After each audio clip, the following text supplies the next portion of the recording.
ప్రజలారా, సీఎం రేవంత్ రెడ్డి గారు ఏదైతే నేను రోడ్డు మీద వెళ్ళేటప్పుడు ట్రాఫిక్ ఆంక్షలు ఉండొద్దు, నేను సాదా సీదాకి వెళ్తానని చెప్పి మన సీఎం గా ప్రమాణ స్వీకారం చేసిన ఆ రోజు ఎలా అయితే చెప్పాడో, ఈ రోజు ఇక్కడ చూసుకుంటే రోడ్లు మొత్తం కూడా అక్కడ పోలీసు వాహనాలు కానివ్వండి, తర్వాత అక్కడ మిగతా ఏ వాహనాలు ఈ రోజు చేయడం జరుగుతుంది. ఇటుపక్క ట్రాఫిక్ చూడండి ఎలాగుందో, ఈ పక్క చూసుకుంటే రోడ్డు మొత్తం చూడండి. కరోనా టైంలో కూడా అంత ఖాళీగా లేదు.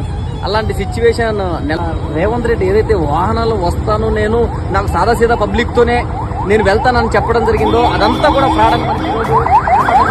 ఆయన వెహికల్ తప్ప కనపడిన పరిస్థితి నెలకొంది. ఇటు పక్క చూస్తే ట్రాఫిక్ జామ్, టోటల్ గా ట్రాఫిక్ జామ్ అయిన సందర్భం కనపడుతుంది.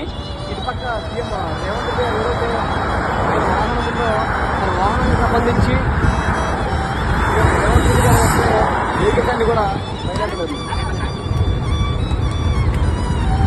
పడేసిర్రు తెలంగాణ రాష్ట్రం.